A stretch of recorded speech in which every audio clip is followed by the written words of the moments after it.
Jerome, would you please lead us, please, brother? Yeah. Dear Heavenly Father, we come this evening to give you glory and honor, praise your holy name. Heavenly Father, we thank you for being God in our lives. Thank you for many blessings. Heavenly Father, we thank you for the students that are on the line, myself in class, and we thank you for the opportunity to be able to, learn a portion of your word at the cost of this, Heavenly Father, free. Just show up. Heavenly Father, thank you for providing this avenue for us to learn more of you and more of your word, and more about ourselves through your word, Heavenly Father. Continue to bless the Shorter School of Preaching, and continue to bless all the teachers here, Heavenly Father, and all the students. In Jesus' name that we pray, let's all say amen. Amen. Amen. As I said, the first 9 chapters of Proverbs kind of gets down to the nitty-gritty and tells us why he's writing the book. Then from chapter 10 all the way through just about about chapter 30, 31, somewhere around in that area, then you have all these different proverbs thrown in there together. And then toward the end, it seems like there seems to be some cohesion once again, as there are different groups trying to tell us some of these proverbs and gather these proverbs together in that respect. Again, chapter 1 was and I'm just trying to remind ourselves a little bit about what we studied. Yes, brother? It did. Okay, I'll try to contact him in between break. Okay, all right, brother. Chapter 1, verses 1 through 19 really begins to emphasize the ideal of it. He tells us why he wrote the book. Chapter 1, verses 1 through 7 or 6. Verse 7 emphasizes the idea. Here's the theme. The fear of the Lord is the beginning of knowledge. Fools despise wisdom and instruction. And then the rest of it is emphasizing to a son. Son, stay away from those that are striving to do what's wrong. He talks about the call of wisdom, the value of wisdom, the guidance for the young. Now, chapter 4 begins this ideal again of security in wisdom. So again, trying to picture that from that viewpoint, we understand that, again, this is going to be the 7th discourse out of about 10 discourses in this section here. And again, it begins with the exhortation, hear my children, the instruction of a father. Not a specific father, but not your father so much as just a father that is trying to teach family values that have been handed down to him. Again, notice verse 2, for I give you good doctrine. Well, where did he get the good doctrine? Obviously, as you're reading it and thinking about it, he got that from the father before him. So again, this is one of those ideas that this is transmitted and handed down from generation to generation to generation. What we might say, this might be the traditional family values. So if this writer here again is Solomon, who would be his father? David. And David hopefully would be teaching him some of the mistakes that he had made and also trying to emphasize to Solomon what he needed to be doing. He goes on, children should pay close attention to their father because he's going to give them good teaching. Okay, good doctrine.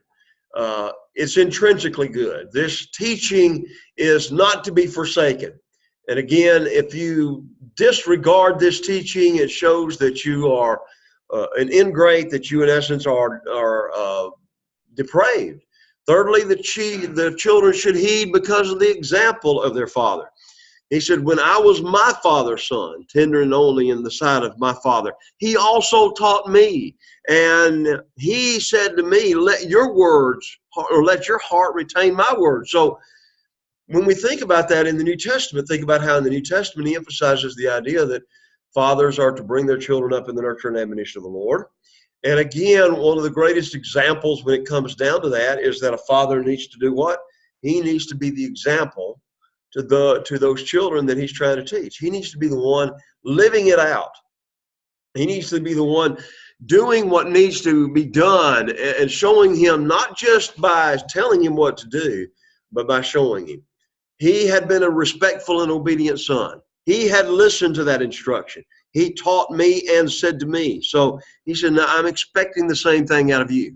And then the children should listen to the forthcoming instruction because it was dictated by love. Again, he taught me, he says, keep my commandments and live. I want what's best for you. You think about that in that respect. He wants what's best for him. So that's what should motivate that. The mother a lot of times would dispense the love. The father would dispense love as well as discipline. And again, both of them would bring about this well-rounded children. Now, we pick up with chapter 4, the last part of verse 4, and go on through the 19th verse. And we say, now, okay, now here is where his father's father, the grandfather, is making an appeal. We remember, again, in the Old Testament, there was a great deal of emphasis placed upon respect for the elderly, something that we seemingly do not have today for whatever reason. And again, why should we respect? Let's talk about this for a minute. Why should we respect those that are older? They have wisdom, or should have wisdom. They should have wisdom. They've lived longer. They know what life is. They've gone through all these changes of life. They not only have been a young child, growing up to be teenagers, sowing their wild oats, living, trying to make a living, brought up their family. Now they're watching their children bring up their children and their grandchildren in that respect. So again, as you're putting all of this together, then you see that all of it was necessary. And so he says, he taught me. So as he's saying this, he taught me. And what did the grandfather teach the father that he's now trying to teach his children? Let your heart retain my words. Keep my commandments and live. Okay? So again, you have this idea that he's bringing out here. You hold fast to it. You acquire it. You notice he said, get wisdom, get understanding. The idea here is he's using these verbs twice in just this way to emphasize this is the thing you need to do. You need to purchase it. Do whatever it takes to get this wisdom so that you would not forget and so that it will help you through your life. Do not forget nor turn away from the words of my mouth. Do not forsake her. Now here again, wisdom is what? Wisdom is portrayed as a woman. Do not forsake her, and she will preserve you. Love her, and she will keep you. Again, we have to ask the question today, is that's what's going on in Christian homes throughout this country today. Hopefully that's what it is. But again, we also know the reality of it. What's the woman saying? What's wisdom trying to emphasize? Wisdom is the principal thing. Therefore, get wisdom, and in all you're getting, get what? Get understanding. So you need to learn how to live. You need to learn how to do all of these things. So this is the highest good. This is what you need to obtain. No price is too high to pay for wisdom. And think about how sometimes we gain that wisdom. Sometimes we pay a big price to get it, don't we? We make a big mistake that we shouldn't have made. And then whenever we see how essential wisdom is to a productive life, then he will make every effort to get her. So he says, exalt her. Notice he said, get wisdom. Exalt her. She will promote you. She will bring you honor when you embrace her. She will place on your head an ornament of grace, a crown of glory. She will deliver to you. So again, when you get wisdom in this respect, what's going to happen? You will be able then to be exalted in the estimation of your fellows. You will gain understanding, but gaining understanding, you will also gain material wealth. You will gain respect by your peers. You will gain respect by those that are listening to you. People will come to you for that wisdom, and hopefully they will listen to what you have to say. And so again, he's saying, please listen to this. Hear, my son, verse 10, and receive my sayings, and the years of your life will be many. I have taught you in the ways of wisdom. I have led you in right paths. When you walk, your steps will not be hindered. What hinders us more often than not? Our own mistakes, our own sins, our disobedience. James Smith in his little book on the wisdom literature says this. You think about the idea of wisdom for a few moments, you can't help but realize that whenever you're going down the path of life, you can either go uphill, which is what? It's tough. It's going to be tough. And a lot of times whenever you're especially going uphill and you're not watching what you're doing, then you can slip and fall back very quickly, very easily. You can get on a loose rock and it could be accidental. You think about a crooked road. A crooked road is a long road, right? I've been through and some of you have as well, the crooked roads going through the Great Smoky Mountains.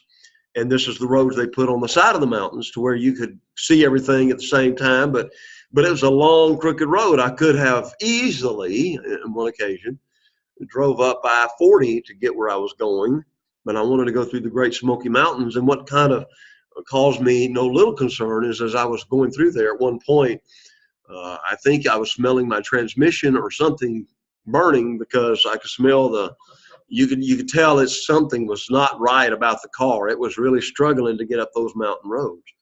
So that's life, right? We are all going to go up mountains from time to time. We're all going to go up things that we've not faced before. We will hit our feet on rocky areas. We will slide back. That happens a lot with Christians, even in trying to walk the Christian life. Sometimes the road to get where we're going is very crooked. You can't see what's around the next curve. You don't know what's going on, and you're just going around that next curve hoping that the road hasn't collapsed, the hill hasn't collapsed. You go around there just hoping that that's what's going to happen. So, or not what's going to happen, but that it hasn't happened that way. And there's that element of faith in that respect. So here he's talking about in the ordinary walks of life, if you listen to the wisdom, if you listen to the understanding, then your steps will not be hindered. When you run, you will not stumble. Take firm hold of instruction. Keep her, and she is your life. So again, to walk again is the ordinary event. So just simply keep staying hold of her. Keep doing what you need to do. Verse 14, do not enter the path of the wicked. Now you remember earlier in this book, he had already emphasized the idea in chapter 1 that what? Stay away from those that are doing evil, right? Remember that first chapter, he emphasized the idea. He said, when sinners entice you, do not go with them. So again, here's the same again. Don't enter the path of the wicked. And again, we're reminded, as we were then, of Psalms chapter 1 and verse 1, that the path we choose, a lot of times, will wind up making a difference in our entire lives.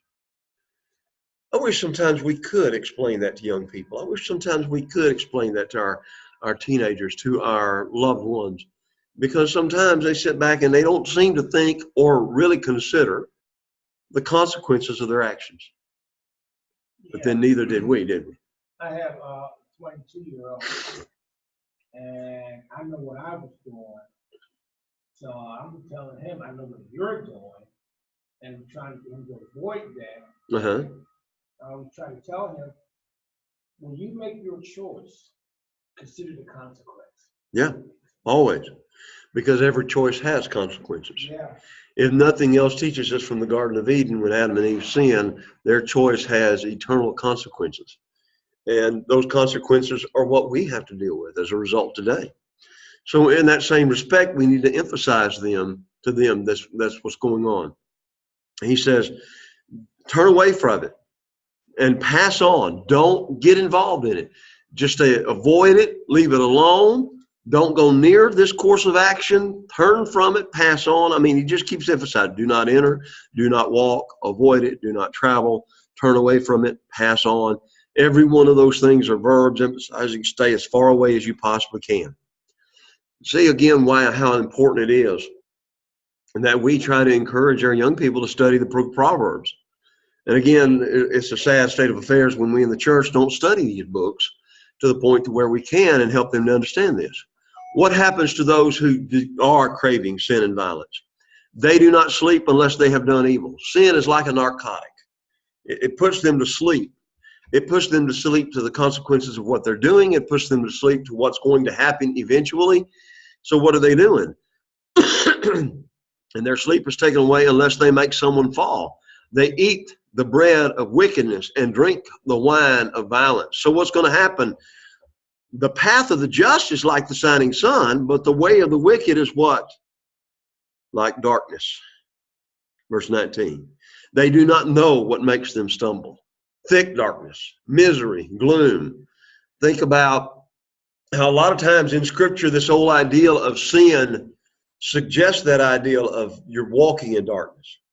We lie, do not practice the truth. We're walking darkness. John will really bring this ideal out in the book of 1 John. We either walk in the light or we walk in the darkness. And I've always appreciated John in that respect, because as you read through John with him, there is no gray area. It's right or wrong. What would happen today if more of us lived like there's only right and wrong, without trying to do in those gray areas somewhere down the line? Sometimes going in these gray areas is what gets us sliding down a path that we don't want to go down eventually. So that's what he's trying to emphasize here. The path of the just is like the shining sun. You know where you're going. You know how you're getting there. The way of the wicked is like darkness. So again, here's this idea. He's appealing to him again in verses 20 through 27. My son. Now, it's no longer so much the ideal of a grandfather trying to encourage it. Again, the father picks back up here. Give attention to my words. Incline your ear to my sayings. Do not let them depart from your eyes. Keep them in the midst of your heart, for they are life to those who find them, health to all their flesh. Keep your heart with all diligence, for out of it springs the issues of life. Put away from you a deceitful mouth. Put perverse lips far from you. Let your eyes look straight ahead. Your eyelids look right before you. Ponder the path of your feet. Let all your ways be established. Do not turn to the right or the left. Remove your foot from evil. So what is he saying over and over and over again in this? What do you see that he's saying here? Choose the right path. Right. Notice there seems to be there seems to be a progression here. First, you have to work on the inner life. Then you work on the outer life. Now, let's think about this for just a moment. Keep your heart with all diligence. Where do I start? Where does it all start? It starts with my heart. It starts with your heart. It starts with all of our hearts. So the bottom line is we have to guard the heart. Why? For out of the heart are what? What does he say it here? Out of the heart springs or are the issues of life. So again, if we got this across to our young people, it all depends upon your thinking. It all depends upon your choices that you make. And that's the hard part. Right. To try to convince somebody who say they're spiritual. Right. And their action is fleshly. Right. And you're trying to get them to, you got to change your thinking, your mind. What's on your mind? That's your heart, That's it. And trying to get them to change, Right. Change. If you change your heart, change your thinking, then you change your choices. That's right. And when you change your choices, you make better choices. So again, these are words written 2000 BC, 1300 BC. And look at us now. These words still are so applicable to us each and every day. So when we get the heart is pure, the life is pure. If the heart is corrupt, the life will be corrupt. So here is the seat of affections, the seat of moral consciousness. And again, it's God who gives us the right morals.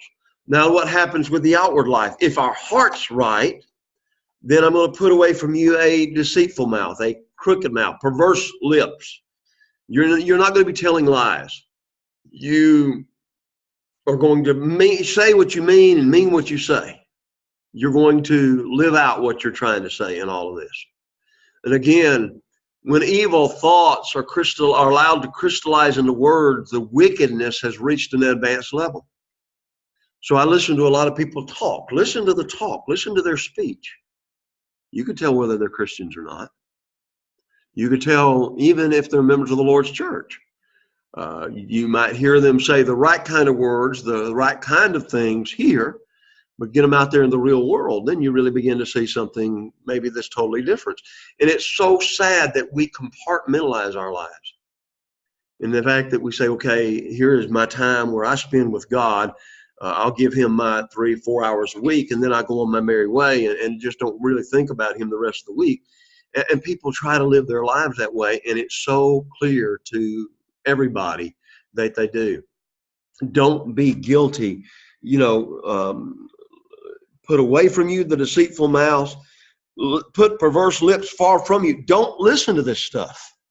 What does this say as we think about it for a few moments? What does this say about the language that we listen to in movies, the language that we listen to in the world? Again, he's emphasizing to us, we've got to keep our hearts right. So don't you say it. Don't listen to it. Secondly, watch where you're going. He says, let your eyes look straight ahead and your eyelids look right before you. So the ideal is what? Weigh the options, choose the right course, persevere in that right course of action. Make sure that all your ways are established. So again, put away the deceitful mouth, keep going straight, your eyelids. Thank you, brother. I appreciate that so much. I was wondering what I did with it. I'm going to have to do this all through here tonight, so please be with me. Thank you, and I'm sorry that I have to do that. But watch where you're going, and your eyelids look right before you. Ponder the path of your feet. Watch where you're going. Let all your ways be established. Don't get on the rocky soil to the point to where you could slip and fall. Stand on that firm path, that right path. Avoid the wrong conduct. Avoid foolish extremes. You know, sometimes we try to force people into making extremes, right? And again, that's so wrong. So, again, he gets very, very explicit in the next few verses. Chapter 5, verses 1 through 23, he's telling a young man, you need to be very wise when it comes to sexual matters. And I mean, he doesn't pull any punches here. He tells it like it is. Our young people today in our culture are being told on television and movies that sex is right, sex is fun. And then some of these people, young people, not being told the consequences of it. You have teenage pregnancy, you have all the attendant things with that, as well as the diseases that come with all of this, et cetera, et cetera, et cetera. They're only hearing one side of the story, but little do they realize that these choices they make, even at these very young ages, are going to haunt them for the rest of their lives in one way or another. We're hearing nowadays where young people is going back in middle school. Years ago, it used to be the idea, and sadly to say this, but in the high school, it was, you know, the night of the prom. Now they're even having dances in middle school where they're trying, and in a sense, they're encouraging that same thing. And what's so interesting is the fact that there are those that, as I think I've probably mentioned before, in the Lord's church that don't want us to discuss it from the pulpit. Because, why? Well, my children don't need to hear this. If your children are going to school, they have already heard this. Well, I'm spending the extra money so my children can go to a Christian school. If your children are going to a Christian school, there's no guarantee that they haven't already heard this. And it's something that when we try to stifle earnest, honest preaching about these matters, and then we come up and then elders have to deal with the fallout, right? Why are we having so many problems with divorce in our homes today? Again, it's because we're living in a sexually promiscuous society, and everybody says it's okay, that the Lord's going to let me get away with all of this. And the bottom line is, over the next few chapters, he's going to be very explicit about this, to the point to where we're going to sit there and think, how many times does he have to say it? But I think here's a man that is saying it over and over and over again, because sometimes, true or false, we don't get it the first time. True. So, we may get it from something we don't want to get it. Right, we may get it, but we don't want to hear it. Yeah. Listen, verses 1 through 6, the description of an adulteress. Pay attention to my wisdom, lend your ear to my understanding, that you may preserve discretion and your lips may keep knowledge. Now, he had just got finished saying back in chapter 4, and again, let's remember the fact that they did not divide it into chapters and verses like we did, so this is just continuation of the same thought that he brought out in the last part of chapter 4. What? Watch the perverse lips. watch where you're going. Now, pay attention to my wisdom. Lend your ear to my understanding, that you may preserve discretion, that your lips may keep knowledge. For the lips of an immoral woman drip honey, and her mouth is smoother than oil. Isn't it interesting that as we study this a lot of times, from a scriptural viewpoint, we see that the onus, as it was, of sexual fidelity seemed to be placed upon the woman.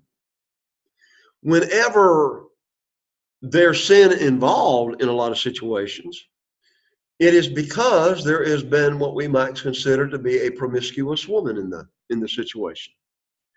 We think immediately of the horrible story of Jezebel, Delilah, and some of these others. And sometimes, I think in times past, the emphasis has been so much upon the woman being chaste. And again, this is an emphasis that we read here in Scripture, that we fail to take into consideration about the responsibilities of the man in the matter.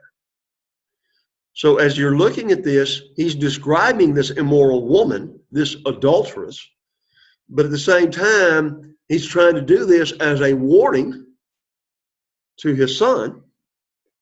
Is it not the case that men have a stronger sex drive than women? And should it not be as well as the case that they need to be watching out to make sure that they are fulfilling their God-given desires in the way that God demands that it be fulfilled? And that's in the marriage covenant. So again, he's not going to be pulling any punches here. And so he's emphasizing, so he's going to really start giving some real descriptions about her. She drips honey. Her mouth is smoother than oil, but she is better than wormwood, sharp as a two-edged sword. Her feet go down to death.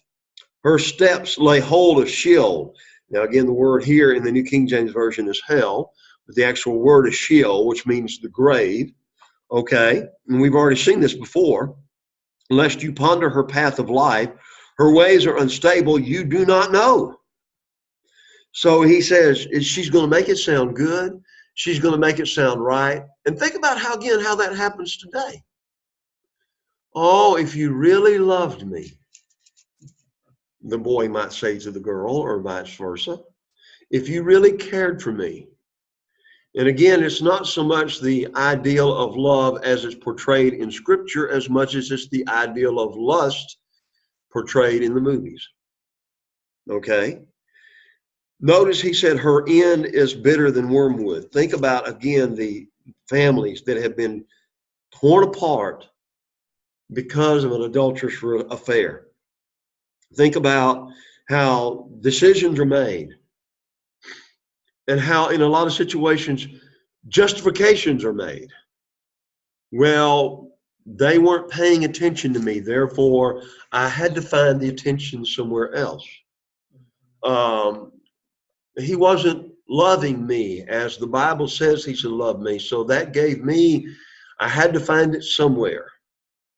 Now, I want to say this. I have to be very careful in what I'm saying. Usually whenever a family is in that situation, it is because of a combination of things.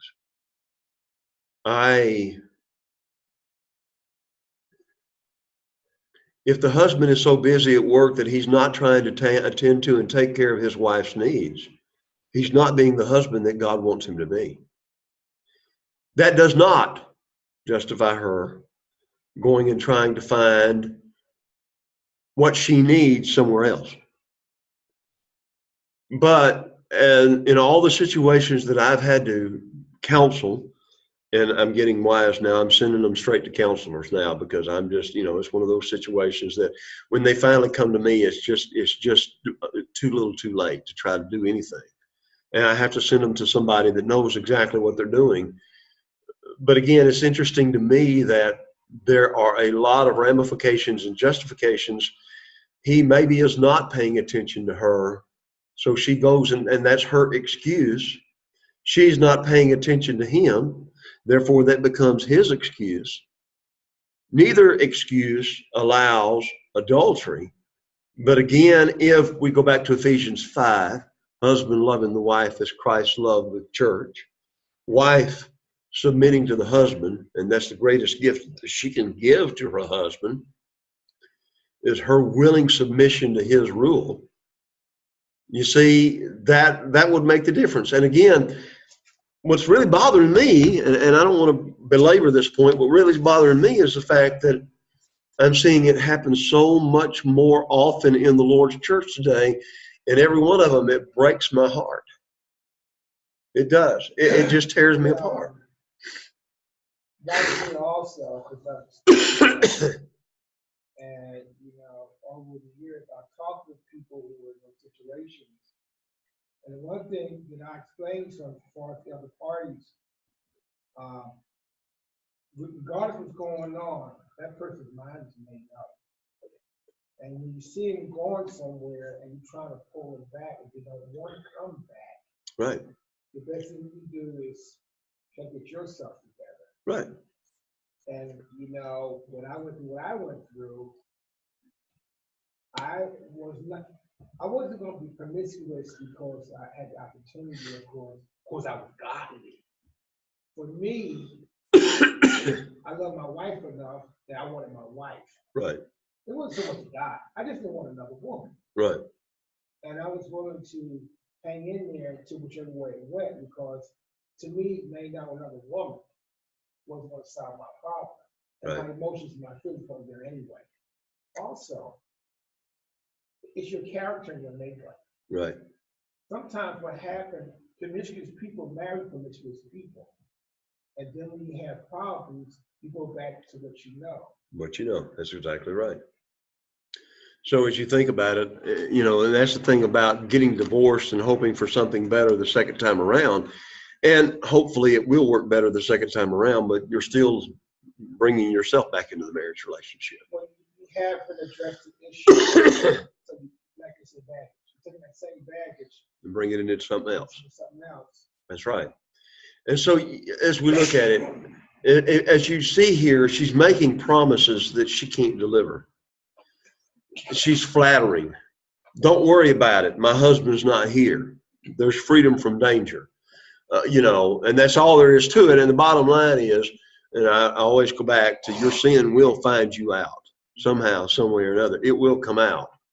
Notice the end of her is bitter as wormwood, sharp as a two-edged sword, which cuts both ways. I mean, and again, the hurt is just beyond belief. Her feet go down to death. Her ways go down to the Sheol, the abode of the dead.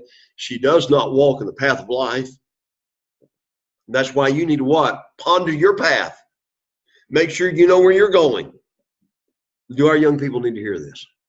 Yeah. Say amen. Amen. Nod your head. There you go. The bottom line is, because this is what they need to hear.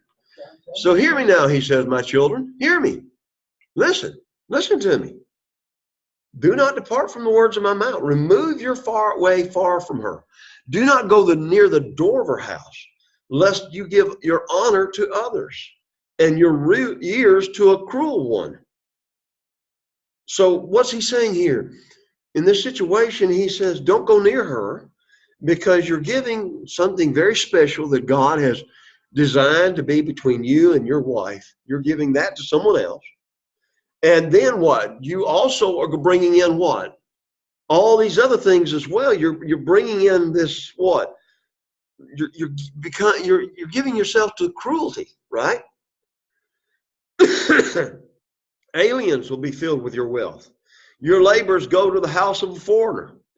Think about this for just a few moments. Think about a divorce situation where you're having to split the family up. Divorce costs our country. Somebody actually, and I have a file somewhere. I meant to look it up, but I apologize I did not.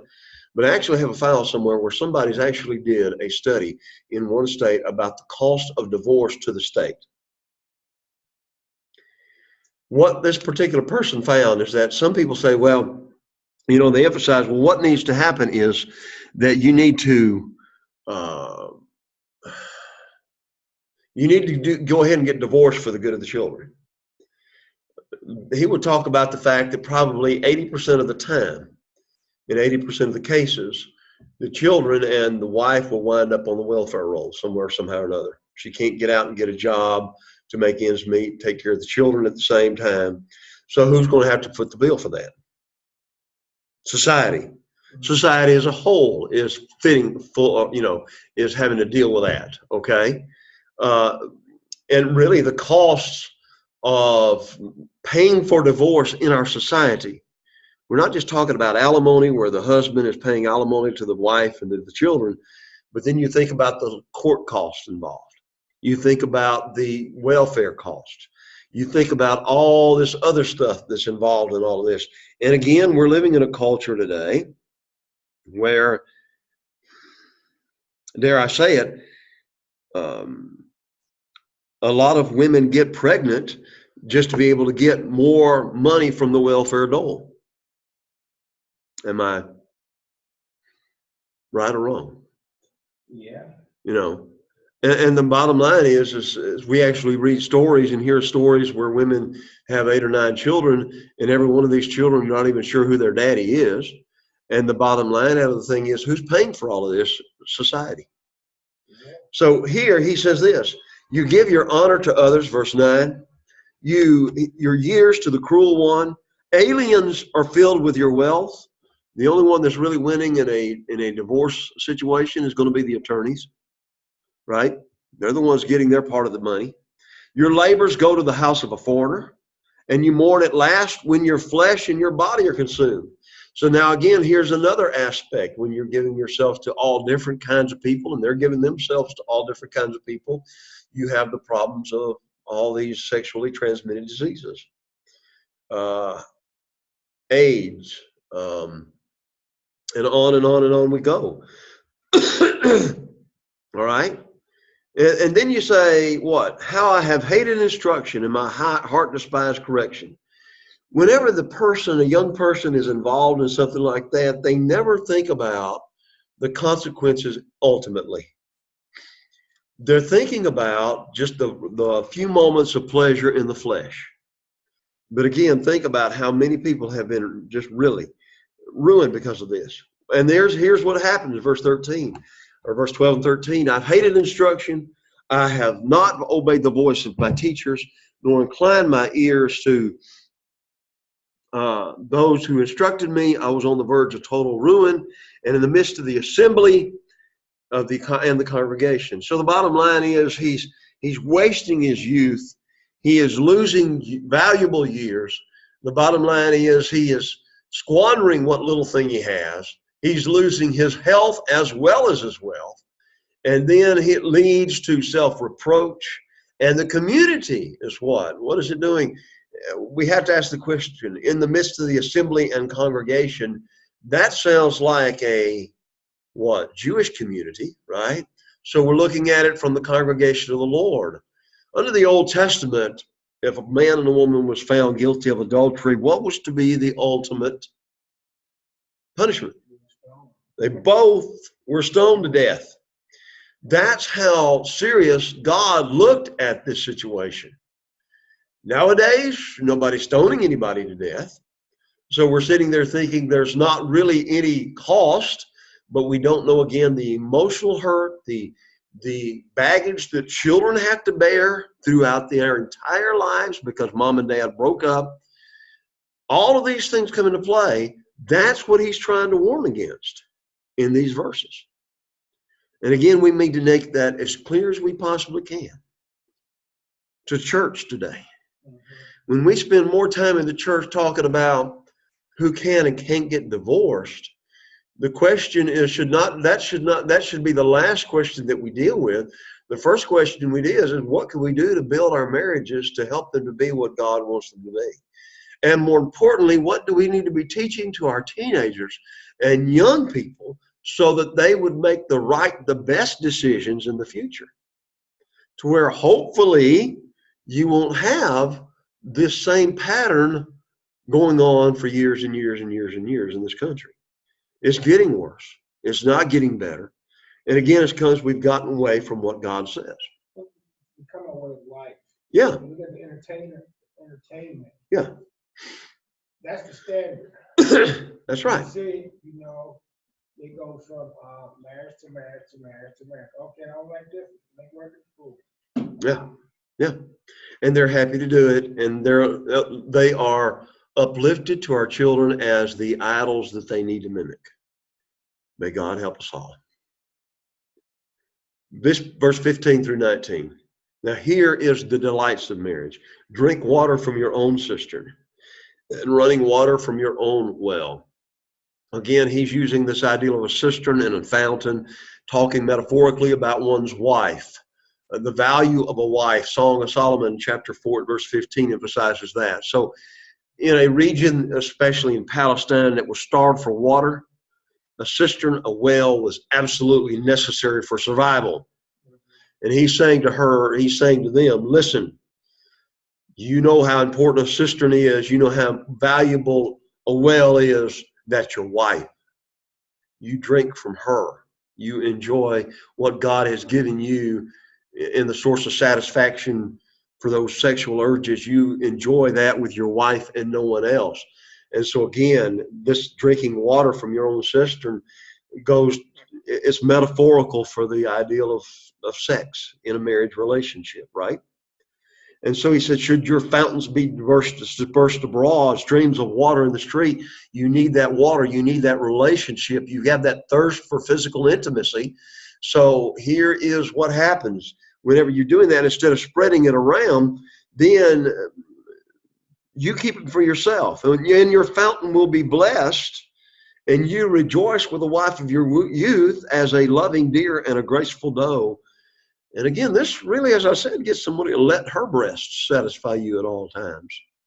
You have a situation where in a legitimate marriage, you have children coming in, right? And again, they are there for the purpose of procreation, okay? That's something that's a worry in a illegitimate relationship. But in a legitimate relationship, what? There should be no fear if conception takes place, right? So, in fact, he does emphasize the idea that many children, your fountains be dispersed abroad. The idea of many children was a blessing at that time. So you can guarantee in that situation, then, if you're not spreading your fountains abroad, then you can guarantee, and she's being faithful to you, that you can know that your children are your children, right? Again, it says something so bad whenever as I was saying a few moments ago, whenever we have a culture in our society where a woman will sleep with so many different men and have children from those so many different men, so sometimes the children are not even sure who they are. Doesn't it say something about Jerry Springer and Maury Povich and all those other shows, which I've seen one show and that was enough for me, where they have to do paternity tests to find out whether that is their son or daughter or not. And it's just beyond, and showing it on national television. Like that's the way things ought to be. So again, all of this is talking about the wonderful thing here. So always fix your affections where? On your wife. Don't be enraptured by an immoral woman or be embraced in the arms of a seductress. And then he gives this warning. It's a very real warning here. God knows. Well, the ways of man are before the eyes of the Lord, and he ponders all his paths. His own iniquities trap the wicked man. He's caught in the cords of his sin. He shall die for lack of instruction, and in the greatness of his folly he shall go astray. So, marital infidelity has nothing to commend it. Nothing. Why would a man get involved in an adulterous affair? Is it going to build his family? No. Is it going to build the relationship with his wife? No. It's sensuality in the lowest form. There's no valid excuse for it. And yet we glorify it. It actually defiles the image of God. We then treat people as objects to fulfill my desires, right? Pornography. This is one of the problems of pornography, is the fact that we we look at this stuff to the point to where we think that women are there for man's fulfillment. And now we make the argument, very rationally so, women are now becoming very big pornographers as well. And again, it says so much. So he says, what? He says, this man shall die of lack of instruction, and in the greatness of his folly he shall go astray. So he's trying to, again, remind them about marital happiness. Number 1, chapter 6, verse 1, my son, if you become surety for a friend. So he's talked about the happiness of the marriage life, the dangers of the promiscuous wife. Now, let's think, there's certain things that contribute to marital bliss. Number 1 is having enough money to live on. Amen? Yeah. So he's going to start talking about some things. He's going to talk about making promises and giving money to people that won't pay you back. He's going to talk about laziness. He's going to talk about 7 vices in verses 16 through 19. These 6 things the Lord hates. Now, isn't it interesting as you look at this, he's still in that context of talking about the idea of adultery. A lot of times we'll take verses 16 through 19 out of the context. But it's interesting, he's still talking about a happy married home here. So the reckless pledge. If you become surety for your friend, in other words, you're shaking hands, you're saying, okay, I'm going to do this. He says, if you've shaken hands and pledged for a stranger, you are snared by the words of your mouth. You're taken by the words of your mouth. So do this, my son, and deliver yourself, for you've come into the hand of your friend. Humble yourself, plead with your friend. Go, give no sleep to your eyes, nor slumber to your eyelids. Deliver yourself like a gazelle from the hand of the hunter, and like a bird from the hand of the fowler. So the ideal is don't make an agreement where you're going to give money that your family needs to somebody else. We say it this way: don't make yourself a surety for a loan. Why? Because if they default on the loan, you've got to pay it. The only time that I've ever made a co-signed on a loan, I co-signed on a loan for my sons to get cars. But I said, here's the deal, guys. You're the ones that are paying this payment. And if you miss this payment, you're going to hurt my credit. I will try to do everything I can, but now it's up to you. You want this car, you got to work for it. And they made the payments. And that's the way it needs to be. They needed to be taught that. They couldn't expect mom and dad just to fork over the money for a car for them. And again, some of my children, one of my children said, well, everybody else's parents do. Well, that's nice, but that's not everybody else's parents. Everybody else's parents probably are making a lot more money than I am as a preacher. So deal with it, okay? That's just part of it. So don't do it. It was a symbolic act of sealing the agreement. So again, it's shaking the hands on the deal. So don't do that. Don't do it. If you fall in that trap, he said, what do? You do everything you can to get out of it. Humble yourself, plead with your friend. Don't sleep, don't rest until you have delivered yourself from that situation. Don't do it. Don't get involved in it. Humble yourself, ask for forgiveness, urge until the agreement has been nullified, and then finish it. That's it. Now look at verses 6 through 11. Again, still talking about this idea of marital bliss. He talks about the sin of laziness. Go to the ant, you sluggard. Consider her way and be wise, which having no captain, overseer, or ruler, provides her supplies in the summer, gathers her food in the harvest. How long will you slumber, you sluggard? When will you rise from your sleep? A little slumber, a little folding of the hands to sleep. So your poverty come on you like a prowler, and your need like an armed man. Now, what's interesting is you're going to see this proverb pop up over and over again. He's going to talk about a man that is too lazy to dip his hand into the bowl to get something to eat and bring it to his mouth. He's going to talk about those who, because they're watching the weather, they're not plowing, okay? For example, at the end of the year, whenever everything is harvested, You need to plow the ground, dig everything up. Why? Well, you're covering all those roots. You're killing everything that's in there. All that stuff rots and then becomes part of something that's going to help the ground a little bit later on. Well, if you're too lazy to plow before the winter gets here, then when it comes time to plant your garden, you're going to have a mess on your hands, because then you're going to have to fight the weeds and everything else. And their ground is not going to provide as much for you because you haven't done what you needed to do to take care of it. So you'll see this idea coming up over and over and over again. Sloth, laziness leads to that. Learn a lesson from the ant. What does an ant do? Kick an ant bed. What's it going to do? They scatter, but watch them. If you kick a fire ant bed, here in Georgia, we have fire ants. And again, for those of you that don't know the fire ants, let me tell you, you are a blessed person. That's all I got to say. I've had them all over me on numerous occasions, so that's just the way it is. But you kick them over and watch.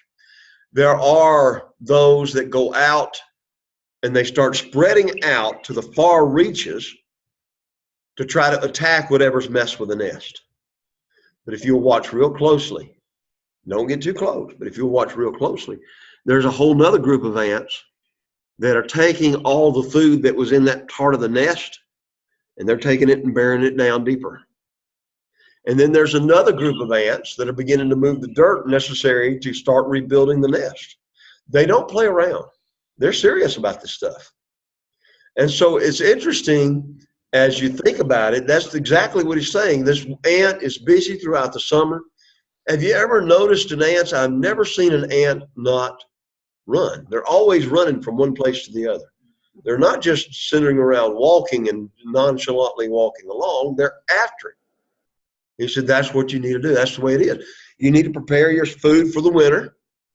So think about that in that respect. How long will you slumber? Well, how long are you going to rise from your sleep? Again, I lived on a farm, and I don't want to continue to bring this up, but I got up every morning at about 5:30. I got up before daybreak. I got up on a morning like today that was 17 degrees here, and I would get out and have to feed the cows and feed the hogs and everything else.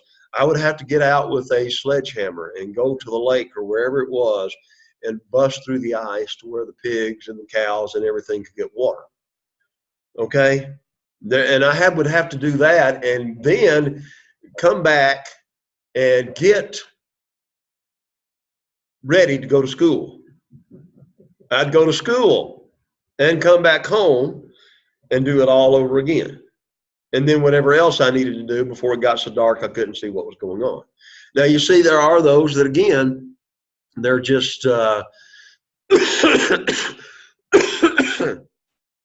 again, emphasizes this idea, you're sleeping until daybreak, again, is the idea. And the sluggard is always saying, well, I just need a little bit more rest. I'm just so tired. Have you ever noticed, and again, think about our physical bodies, the longer you lay in bed, the weaker we get. Especially when we get sick, when we're already trying to fight something, the doctor will say, stay in bed. And then when we finally do get out of the bed, it's like we've been hit with a ton of bricks. And so perhaps the worst thing that could happen would be to lay down and rest through it all. There are times, and again, you know what I'm talking about, when you have some debilitating diseases, when you have nothing else you can do. You can't get up because you're so sick. But again, poverty has a way of catching up with a person, like an armed man. That's what he describes. It's like a prowler, like an armed man. You're not expecting it. It's there. So you've got to stay on top of it. And again, you can't escape from that. So he then goes on and talks about the wicked man, the mischievous person, a worthless person. He walks with a perverse mouth. He winks with his eyes. He shuffles his feet. He points with his fingers. Now think about that for just a moment. Number one, he walks with a perverse mouth. Have a member of the church at South Cobb, was a salesman for many years, and he looked at me in the eye, and he was very honest, but he was also laughing about it. He said, how can you tell when a salesman's lying? I said, well, tell me. When he opens his mouth. This was a salesman, and he was a very good salesman in his life. So the bottom line is, and then you think about people that are saying something, and maybe you're watching them have this conversation with somebody, and he's winking at you the whole time. Like, yeah, I'm feeding them a line. You know what I'm saying? I'm giving him, he's shuffling his feet. He's pointing at his, he's doing all of these things. Again, he is a man, he's a worthless person. That's all he is. So again, he's a wicked man inside, and where does it show? On the outside. And isn't that what he's already brought out?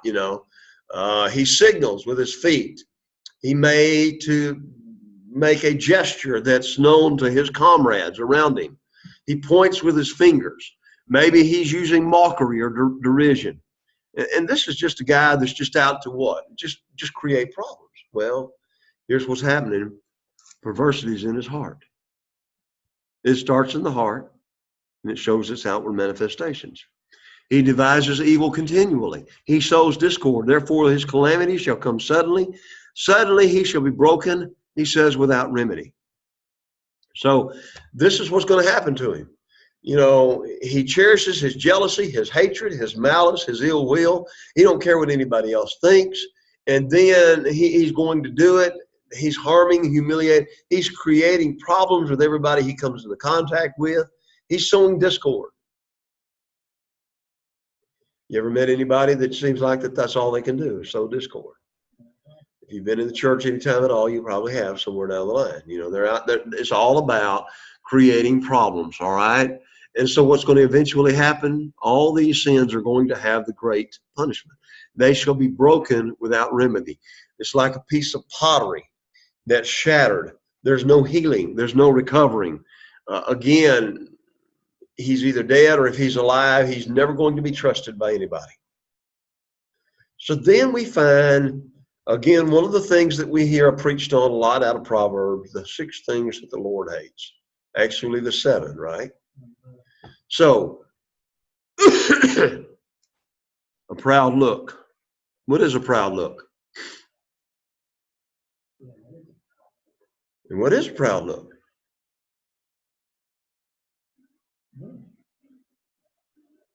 It's haughty eyes. In another passage that suggests that. It's the ideal of the temperament. It's the sin of pride, and it's interesting the proud look is mentioned first because this leads to disobedience.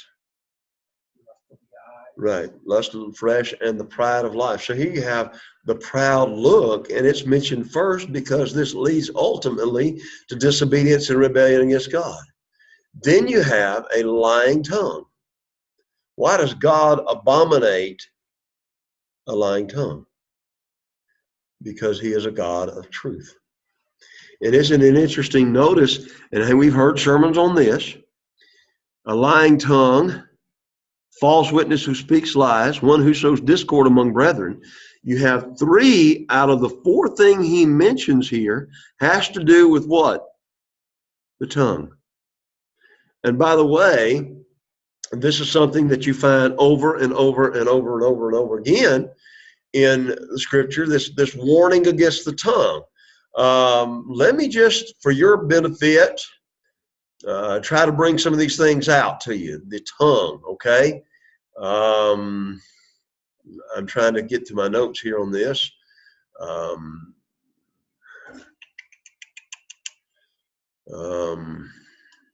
Meant to have this up closer here. Anger's a problem, right? The tongue. All right, let's just quote or give some of these verses here. You might want to jot these down. This is a sermon that I preached on the tongue many years ago. Jesus, we use this phrase in Matthew 12:34 and 37 through 37. How can you, being evil, speak good things? For out of the abundance of the heart, the mouth speaks. Okay? A good man out of the good treasure of his heart bring forth good things. An evil man out of the evil treasure bring forth evil things. So listen to some of the other things here. Proverbs 10:18 through 21. Whoever hides hatred has lying lips. Whoever spreads slander is a fool. In the multitude of words, sin is not lacking, but he who restrains his lips is wise. The tongue of the righteous is choice silver. The heart of the wicked is worth little. The lips of the righteous feed many, but fools die for lack of wisdom. Proverbs 16, 27, 28. An ungodly man digs up evil, and it is on his lips like a what? Burning fire. A perverse man sows strife, and a whisperer separates the best of friends. Proverbs 17 verse 4. An evildoer gives heed to false lips. A liar listens eagerly to a spiteful tongue. Then you have Proverbs 20 verse 19. Now this is just the sin of slander. Okay? Just slandering somebody else. The ideal of sharing somebody else's bad news. He who goes about, Proverbs 20 verse 19, he who goes about as a talebearer reveals secrets. Therefore do not associate with one who flatters with his lips. I don't know about you, but the moment somebody starts trying to flatter me, I've got my guard up. I don't know about you. Everybody has to handle things a certain way, but isn't it interesting that, you know, when somebody's going to flatter you, you better watch out, right? Right. Think again about the idea of another sin of the tongue is lying. Proverbs 10 verse 18, lying. The fool hides hatred with lying lips. Oh yeah, we're good. You know. Oh really? Is everything okay between me and you? Yeah, we're good. But he hates you, you know. Proverbs 6, 16 and 17, a lying tongue. And again, a false witness who speaks lies. Proverbs 12, 22, lying lips are an abomination to the Lord, but those who deal truthfully are his delight. Boasting. You know, sometimes we boast with our lips, don't we? A rod of pride is in the mouth of a foolish person, Proverbs 14, verse 3. There are 4 things that we should hate, Proverbs 8, verse 13. And what are those 4 things? And the fear of the Lord is to hate evil, pride and arrogance and the evil way, and the perverse mouth I hate. Okay? He will say in Proverbs 27, verse 1, and this is going to sound very, very, very much like something we hear in the New Testament. Okay? So just think about this. Proverbs 27, verse 1 says, do not boast about tomorrow, for you do not know what a day may bring forth. I don't know about you, but I've heard about that from James chapter 4. You don't know whether you're going to live tomorrow or not, do you? In Proverbs 26, verse 12. In Proverbs 26, verse 12, again, you hear this phrase talking about boasting about yourself. Do you see a man wise in his own eyes? There's more hope for a fool than for him. A man that's wise in his own eyes, he's got it all figured out. Have you ever met anybody like that? I have. I've met a few in the church. They've got it all figured out. And the older I live and the more I study, the more I come to the realization of how much I don't know. Yeah. Yeah. When you talk, yeah. They know everything. They dominate the conversation. Right. And there's people out there like that. Profanity. The ideal of cursing, again, is condemned. Proverbs 20 and verse 20, he emphasizes the idea, quoting back from Exodus chapter 21, that if we curse father or mother, then he will say there in Proverbs 20, whoever curses his father or mother, his lamp will be put out in deep darkness. So again, think about that. Proverbs 30 verse 11, the attitude of an evil generation is that it curses the father and does not bless their mother. James will tell us what? You can't bless God and curse man at the same time, right? Evil speaking. You see, on and on and on it goes. You have lying, boasting, profanity, evil speaking, lying, flattery. Again, I have a whole, and I will try perhaps to send you a copy of this lesson so that you'll have all the verses here. But I could just give you verse after verse after verse, Proverbs 10, 11, 12, 13, 14, 15, 16, 17, 18, 19, 21, 20 through 25. All through this book, this thing is over and over again. Here's a favorite one, Proverbs 26, 20 through 28. Where there's no wood, a fire goes out. Where there's no talebearer, strife ceases. As charcoal is to burning coals and wood to fire, so is a contentious man to continue strife. Kindle strife. The words of a talebearer are like tasty trifles. They go down into the innermost body. Fervent lips with a wicked heart are like the earthenware covered with silver dross. He who hates disguises it with his lips and lays up deceit within himself. When he speaks kindly, do not believe him, for there are 7 abominations in his heart, and though his hatred is covered by deceit, his wickedness will be revealed before the assembly. So we see, going back here, the idea of he hates a lying tongue, right?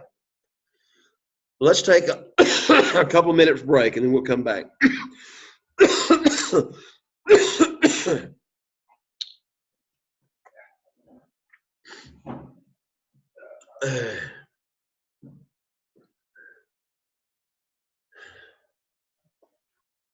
was working out yesterday. I'm sore. Went to the gym and did the 30-minute ab workout. Oh, and my body's all tight. Yeah. We got to watch ourselves when we get a little older in that respect, don't we? Yeah.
All those 5 attendants that were in there, all that stuff was his.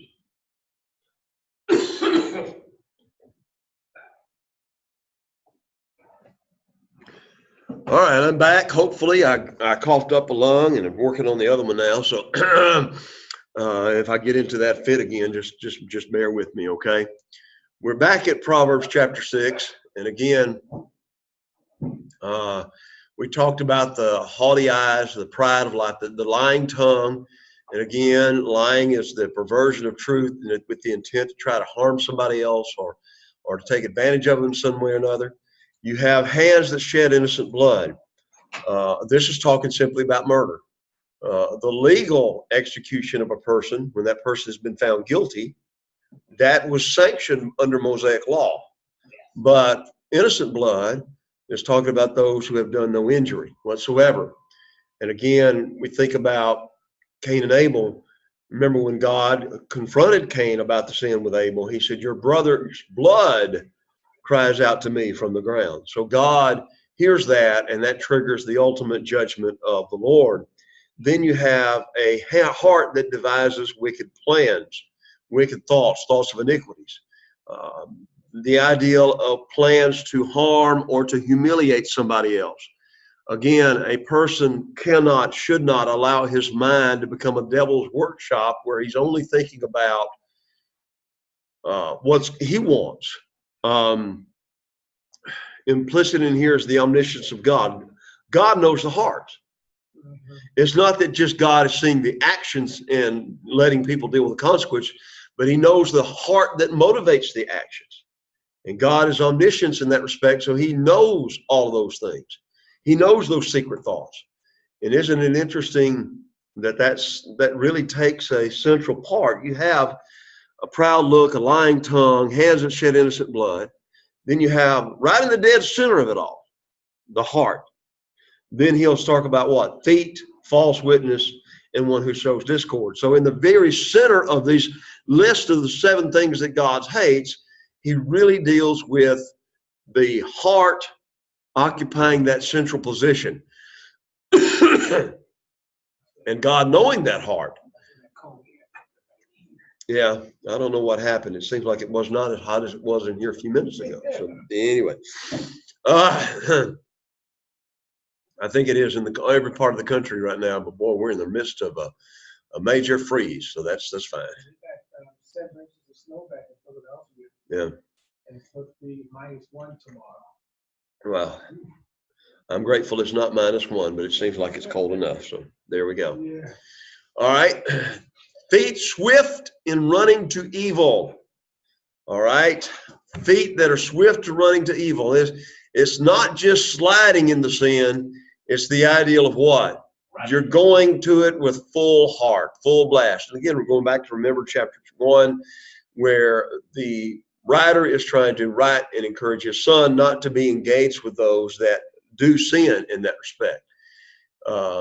If a God hates or an abomination, a heart that devises wicked plans, then think about how God must feel about someone who actually implements those plans.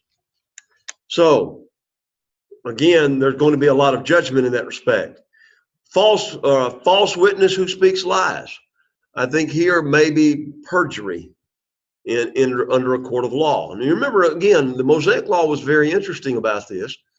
If a man lied, perjured himself on the stand, for the purpose of the conviction of this person that he was lying about, and it was found that he lied about him, what was to be the punishment to the liar?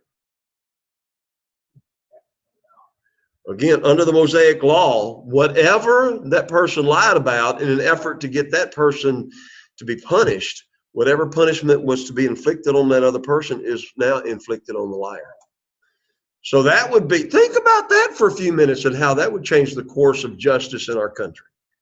In just a few moments, if you're lying about it with the hopes of gaining a conviction, and you know all along it's not true, think about that. Once it's true, then there it is. So again, if you're lying in a murder case, and the guy did not commit murder, but you know that but you lied because you wanted to see this guy killed.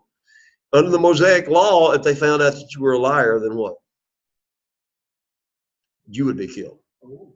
That's serious stuff. But it also emphasizes how God felt about it. And then one who sows discord among brethren. Among brethren suggests the diabolical nature, the devil behind it, which destroys harmony and unity.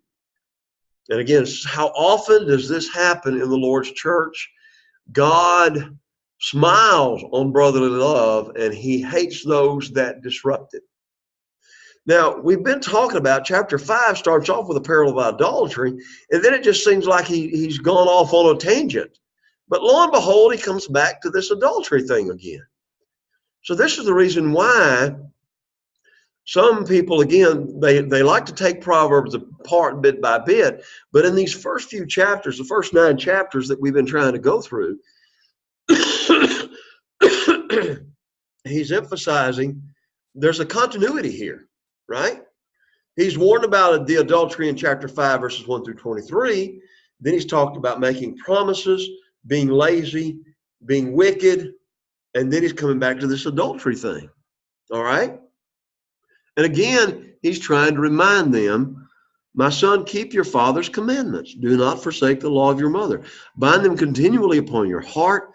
Tie them around your neck. When you roam, they will lead you. When you sleep, they will keep you. When you are awake, they will speak with you.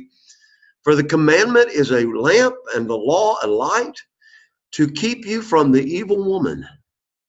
This is an interesting 20, 21, 22, and 23 is emphasizing the value of wisdom again. Keep that wisdom. It's guiding you in your walk. It's helping you not to go astray. If you're roaming around, they will lead you. They will keep you from danger. When you're awake, they will speak with you. So here's the thing now. Here's where he starts getting specific again. They're encouraging you. Now, why? Don't get involved with fornication and adultery, to keep you from the evil woman. And it seems like as you're reading this one, didn't he just talk about that? Yeah, but again, he's trying to emphasize this again. From the flattering tongue of the seductress. Okay? Remember chapter 5, verse 3. From the lips of an immoral woman, the flattering tongue of a seductress. Do not lust after her beauty in your heart, nor let her allure you with her eyelids. For by means of a harlot, a man is reduced to a crust of bread.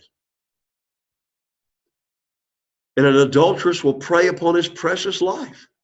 Can a man take fire to his bosom and his clothes not be burned?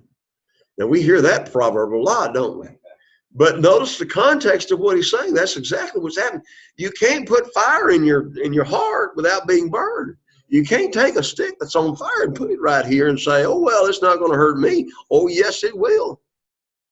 He says, can one walk on hot coals and his feet not be seared? And every time I think of that, I think of these folks in Polynesian islands that walk on those hot coals and how they're able to do it. But if you notice how they walk on the coals, they're not staying in one place. Supposedly, as I've understood it, the ash on the coals keeps your foot from being burned, but you can't stand there. Because if you stand there, you've got it. It's all over you then. It's going to blister you, but you have to walk very quickly across those hot coals. All right. He who goes into his neighbor's wife, whoever touches her shall not be innocent. So again, he's emphasizing this idea. Listen, don't get involved in it. Don't get involved in it. Why? Number one, your life will be like a crust of bread. Number two, it's like taking fire to your bosom. Number three, it's like walking on hot coals. And it's like a fire, too, in this respect. It's interesting that he uses that figure of a fire because you think about when we get burned. Okay, I cut my hand, and it bleeds, and it hurts. And again, it depends a lot of times on how deeply it's cut, whether it needs stitches or not. We all understand that. But you know what? After a while, I mean, it's sore. You can't hit it again or something. It's sore. But what about fire? What about when you burn yourself? It's not, 1 second you burn yourself. Oh no, man, it's one of those things that keeps stinging and keeps stinging and keeps stinging and keeps stinging and keeps stinging. So that's why they emphasize, if you get a burn, you take ice, put it on your hands, and you're sitting there thinking, well, that's that, and it does. When it first happens, it hurts that much worse. But the bottom line is you're trying to protect your skin there at that point in time. Isn't it interesting that he's using that ideal of fire and how it just keeps coming back and reminding you constantly of what you've done? That's the way of living in adultery. That's the way of being with an adulterous woman. It's just like something that's going to continually eat away at you. Think about those that have been caught in an adulterous relationship. Think about those that have, they thought all along, well, it's discreet. Nobody's going to find out about it. And again, I keep coming back to Numbers 23:30 or 32:23. Your sin will find you out. God's going to make sure that some way, somehow or another. So the bottom line is, that's what happens with adultery. That's what happens with all these things. And it's going to burn, and it's going to hurt, and it's going to continue to hurt over and over and over again. Notice what he says. People do not despise a thief if he steals to satisfy himself when he's starving. But again, remember, even under the Old Testament law, if you stole even for stealing while you're starving, what? You had to pay back what you stole plus 20%. I believe that's what it was. I think it was that much more, okay?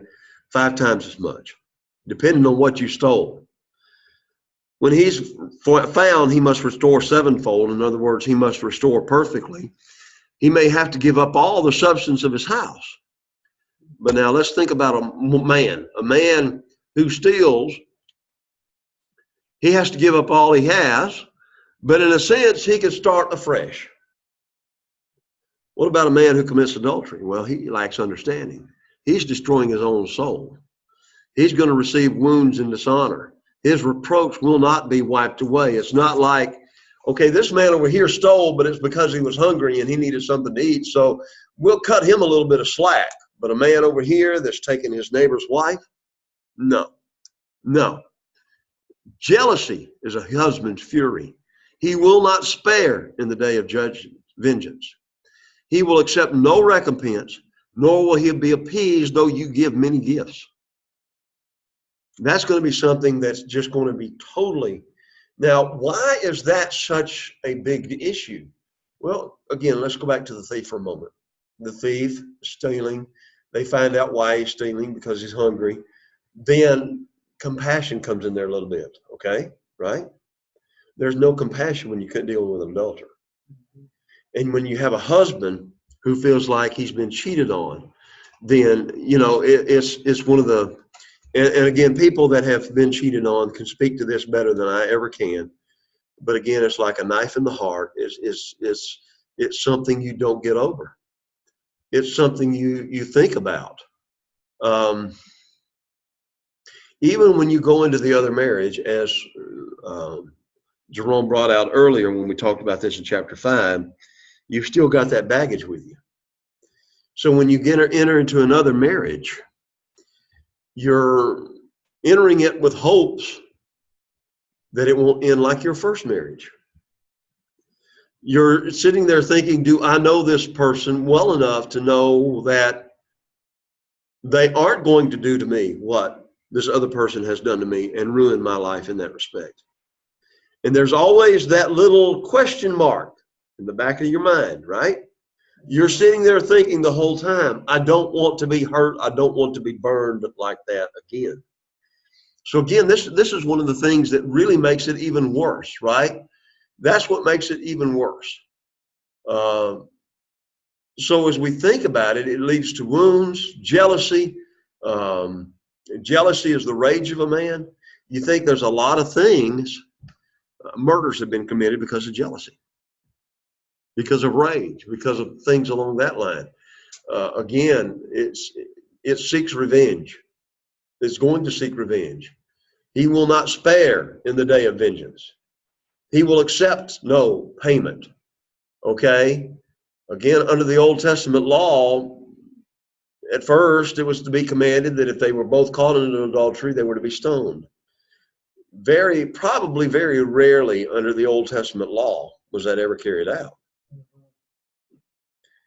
And it's interesting that whole thing got brought up in John chapter 8 with the woman caught in adultery, right? So it's interesting to think about that in that respect. And again, so as you look at this, he then therefore says in chapter 7, my son, keep my words. It's like, do we have to hear this again? Do we have to hear this again? How do we learn things? Repetition, repetition, repetition. So we work a problem and we're taking a math and we're working a problem and we keep working the problem, keep working the problem. And then we finally see it. Repetition, repetition, repetition. What's the father saying to his son? Keep my words. Listen to what I'm saying. Keep my commandments. My law is the apple of your eye. Bind them on your fingers. Write them on the tablet of your heart. Say to wisdom, you're my sister. Call understanding your nearest kin. Then they may keep you from the immoral woman and from the seductress who flatters with her words. Wow. So, okay, you haven't nailed this point home enough, huh? No, I haven't. Here's some more. I looked at the window of my house. I looked through my lattice and saw that among the simple, I perceived among the youths a man devoid of understanding. He's passing along the street near her corner. He takes the path to her house in the twilight, in the evening, when nobody can see him. He's running around in the shadows, as it was, in the black and dark night, and there a woman met him with the attire of a harlot and a crafty heart. She was loud and rebellious. Her feet would not stay at home. At times she was outside, at times in the open square, lurking in every corner. Notice she's lurking too, but she's more a little bit what? He's lurking, but he's not wanting to be seen. She don't care if she gets seen or not. And she caught him and kissed him with an impudent face. And the word impudent means shameless. With a shameless face, she said to him, I have peace offerings with me, and today I have paid my vows. And I think in this situation, in the context of what we're reading in the New Testament, you remember in the Old Testament, I think it was Leviticus 16, that when a woman went through her monthly impurity, that she was to make a sacrifice, right? She was to make her vow. So here's a woman that obviously was a Jewish woman, Jewish, and she had finished fulfilling that. So she said, I came to diligently meet you, to seek your face, and I have found you. And then she says, I have spread my bed with tapestry, coverings of Egyptian linden. I have perfumed my bed with myrrh, oil, aloes, and cinnamon. And the ideal is, you know, and again, how it's pictured in society and in culture, satin sheets, smooth, everything. And she's there. And she says, come, let us take our fill of love until morning. Let us delight ourselves with love. Now, notice again the phrase love here. It's really a phrase of lust, right? And that's what it boils down to. My husband's not at home. He's gone on a long journey. He's taken a bag of money with him, and he will come home on the appointed day. So it's like, come on. A spider spinning her web. Come on, let's enjoy these pleasures of the flesh. My husband's not going to say anything because he's not here. And so with her enticing speech, she caused him to yield. With her flattering lips, she seduced him. And how does he describe this man? As an ox going to the slaughter, as a fool to the correction of the stocks, till an arrow struck his liver, and a bird hastens to the snare. He did not know it would cost his life. You remember again what he had said earlier in chapter 5 concerning this situation, where he says, your flesh and your body are consumed. It emphasizes the idea you have given your honor to others, and aliens are filled with your wealth, and your labors go to the house of a foreigner. He said he did not know that it would cost his life. What a picture. I mean, again, what a picture. And is this not so valid and so true in that respect?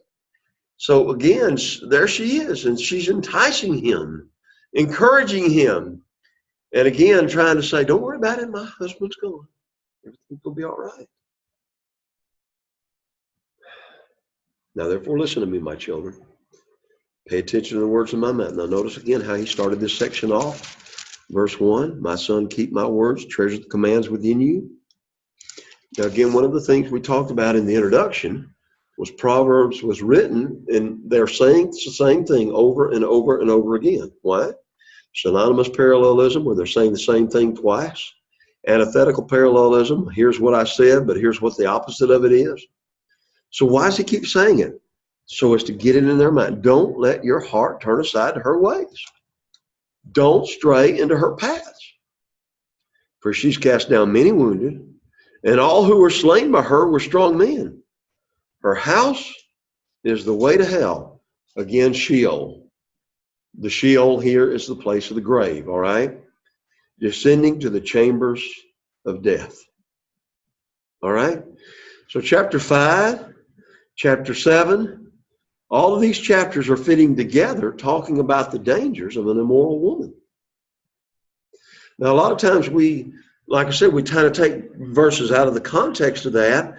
But again, remember and try to put it back all in the context. Does that help me to understand a little bit more about the 7 things God hates? And how important it is that we need to get this across to young people? Did it seem like he went off track for a while and then just come back to this thing over and again? I think it was purposefully planned this way to try to warn concerning these circumstances. As I said earlier, this passage really needs to be taught to our young people. It needs to be taught in a God-honoring way. We don't have to get down. He doesn't get down to the nitty-gritty details of it, does he? He doesn't make it pornographic, but you can definitely understand what he's trying to say without any doubt whatsoever. And again, if we don't teach this to our children, then what? They're going to be drawn away. They're going to listen to the world. So again, I emphasize to you, and I just challenge all of us that are listening to think about this with regards to our Bible school programs and the churches that we are a part of. Yes, I agree. I know somebody's saying, well, this needs to really be taught at home. Amen, amen, amen, amen, amen. In fact, through this whole context, fathers are telling this to their children, right? So they're teaching it in the context of their home. But what happens if you raise a child in a Christian home, and we call that a Christian home, and we bring them to Bible class every Sunday, but we don't sit down with them and talk to them about these very real things? When they get out there in the world, they're going to find out the hard way. It is our responsibility. Yes, it is the parents' foremost responsibility, but should not the church be emphasizing and encouraging the warnings the writer's given us here? Well, that's in the Old Testament. We don't need to study the Old Testament. Okay. See where that's got us. All right. So again, he comes back to talk about wisdom, chapter 8. All right. Now, I didn't spend a lot of time on chapter 7, But again, I think it's giving way now from this very steamy picture, as it was in chapter 7, is now giving away to something more wholesome. He's talked about the young woman that's enticing a young man in paths of immorality, but now you have Lady Wisdom. Lady Wisdom is going to encourage the lad in a different way. Does not wisdom cry out and understanding lift up her voice? Chapter 1, verses 1 through 5. She takes her stand on the top of the high hill. Contrasted with what? The immoral woman who's lurking about in the streets. Lady Wisdom is taking her stand on top of the high hill beside the way where the paths meet. She's crying out by the gates at the entry of the city. Remember, we've already looked at that in chapter 1. So again, it's repeated again here in chapter 8. And says, to you, O men, I call, and my voice is to the sons of men. O simple ones, understand prudence, and you fools, be of an understanding heart. So again, you naive ones, I'm calling out to you. I'm not lurking, trying to get you to be seduced in this pleasure. I'm wanting you to know what you have to be careful of. So again, there's that call. He's appealing to all classes, all these men. Again, the thoughtless, the naive, the simple, the fools. She's appealing to them all. What is it worth? I will speak of excellent things, and from the opening of my lips shall come right things, for my mouth will speak truth. Wickedness is an abomination to my lips. Oh, that we all could say that, right? All the words of my mouth are with righteousness, nothing crooked or perverse is in them. They are all plain to him who understands, and right to those who find knowledge. Receive my instruction and not silver, and knowledge rather than choice gold, for wisdom is better than rubies, and all the things one may desire cannot be compared with her. So you see, again, you find that same thing that we talked about earlier. Wisdom is to be bought. Wisdom is to be gained, whatever the cost. Think about the idea that Lady Wisdom is crying out loud and trying to stay as far away from wickedness as they possibly can. And so it's plain. Need to get it. That's why. And how much is it worth? More than gold and rubies. Notice her claims. I dwell with prudence. I find out knowledge and discretion. The fear of the Lord is to hate evil, pride and arrogance, and the evil way. So if the fear of the Lord is to hate evil and arrogance and pride, what should be those who are following the Lord? What should be our attitude toward evil and pride and arrogance? It should be the same, is it not? Because we respect God. We understand what God is. So again, it's time to take a little bit of stock in my life. Do I hate evil? Am I willing to watch it? Do I justify watching it some way or another on television or something like that? Okay?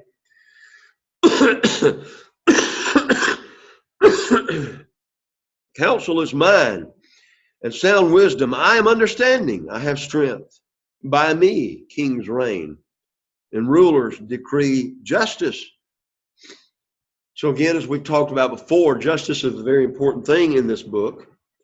So justice comes from wisdom, doing what's right. By me, princes rule, and nobles, all the judges of the earth. I, the lady says, love those who love me. And those who seek me diligently will find me. Riches and honors are with me. Enduring riches and righteousness. My fruit is better than gold, fine gold. And my revenue than choice silver. I transverse the way of righteousness in the midst of the paths of justice, that I may cause those who love me to inherit wealth, that I may fill their treasuries. So you listen, she hates wickedness. She is wisdom, and it's there for the well-being of everybody. And she loves righteousness. She loves riches. She loves honor. But again, riches and honor gained the right way. Remember chapter 1, warning about this boy going out after all of his other friends? Okay, don't get it that way. I'm offering this fine gold. I'm offering all of these things. I'm walking firmly in the paths of righteousness. So, again, where did wisdom start? We've already seen this already. It was with the Lord when he created everything. The Lord possessed me at the beginning of his way, before his works of old. I have been established from everlasting, from the beginning. So wisdom comes from the God who is the God of wisdom. So wisdom is as eternal as God. Amen. I mean, that's just it. So when we have understanding, when we open his words, listen to what he says, then we have an understanding of what real righteousness and what real justice is. Then we also understand that we gain wisdom the more we hear, understand, and apply to our lives. He says, before the beginning, before there was heaven and earth, where there were no depths, I was brought forth, where there were no fountains abounding with water, before the mountains were settled, before the hills. I think we kind of went over this very quickly, didn't we, when we talked about the creation earlier. While as yet he had not made the earth or the fields or the primal dust of the earth, when he prepared the heavens, I was there. He drew a circle on the face of the deep. When he established the clouds, he strengthened the fountains of the deep. When he assigned to the sea its limit, so the waters could not transgress his command. When he marked out the foundations of the earth, I was beside him as a master craftsman, and I was daily his delight, rejoicing in his inhabited world. And my delight was with the sons of men. So listen to me. Again, God saying, listen to me. The wisdom, why the wise woman saying, listen to me. Listen. Blessed are those who keep my ways. Hear instruction and be wise, and do not disdain it. Blessed is the man who listens to me, watching daily at my gates, waiting at the post of my doors. For whoever finds me finds life, obtains favor from the Lord. But he who sins against me wrongs his own soul. All those who hate me love death. Wisdom has built her house. Wisdom has built her house. She has hewn out her 7 pillars. What does a pillar do? Holds it up. She has slaughtered her meat. So once you get in that house, now you have your meat you're able to eat. She's mixed her wine. She has furnished her table. She has sent out her maidens, and she cries from the highest places of the city. Yeah, there you go. Here it is. Here I am. Here, come and get it. That's You're right, brother. That's it. Whoever's simple, and again, this word simple means what? Naive. You're walking around like, a deer in a headlight kind of look. I don't realize what's going on. You ever met some folks like that? You ever seen young people do that? You know what's about to happen. You tell them, you warn them. If you go down that road, it's going to be too bad. That scene in the movie, I can't even remember the movie. It was a Dustin Hoffman movie where he was playing an Indian. And the last scene of the movie, the last part of it that I remember is he was telling General Custer, you go down in that valley, you're going to die. I want you to understand that. And I'm telling you, and I don't want to see you guys die, but you go down in the valley of the Little Bighorn, you're going to die. And he watches as Custer goes down into that valley and dies. Remember that? Little Big Man is the movie. Okay. That's the movie.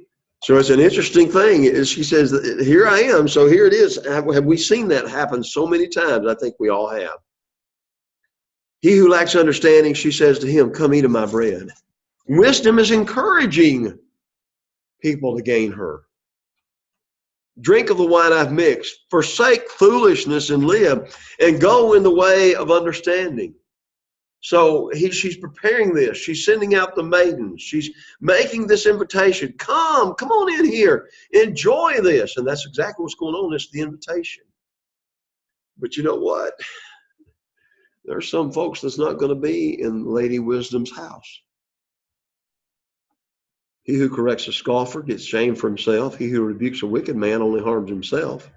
Do not correct a scoffer lest he hate you. Rebuke a wise man and he will love you.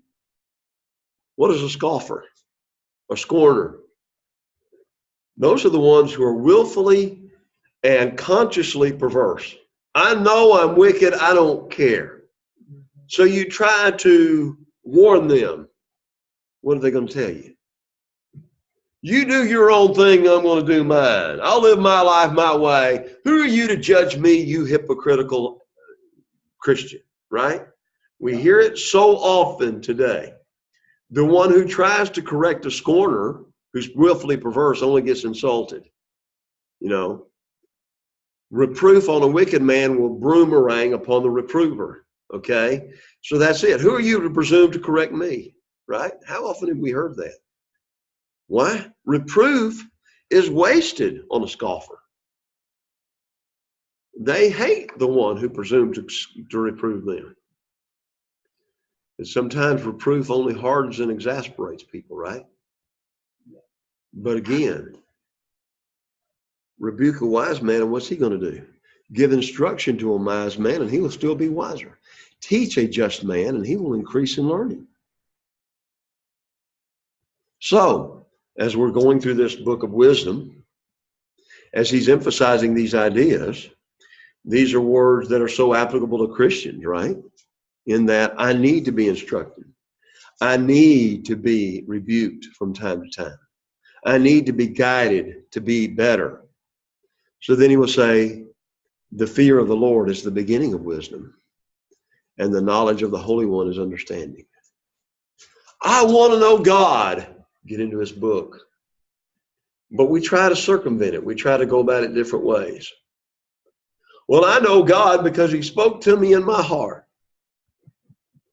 And sometimes, you know as well as I do, it's not just sometimes, they would rather listen to what their heart is saying rather than what God is saying.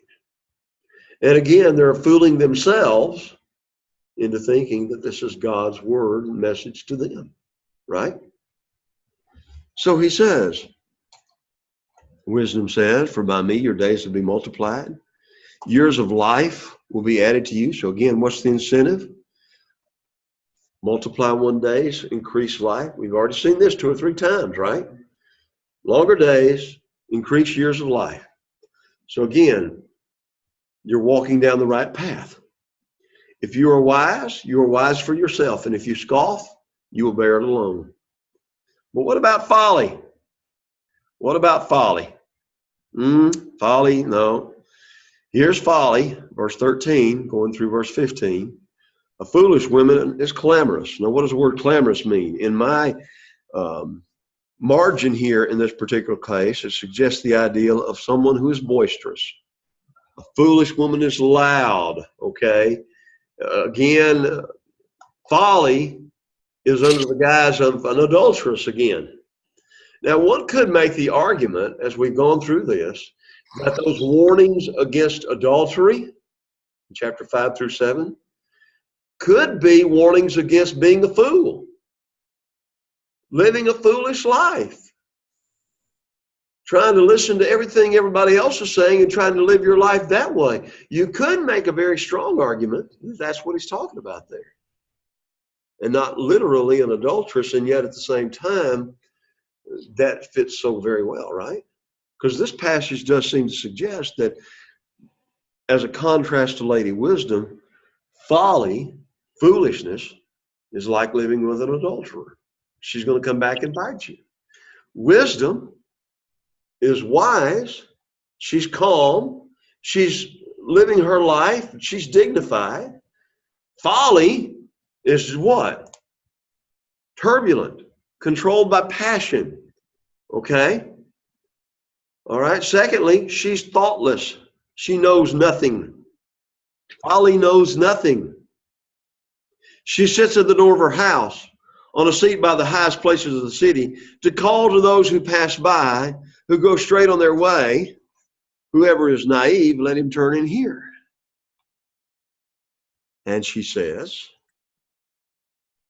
to him who lacks understanding, stolen water is sweet, and bread eaten in secret is pleasant.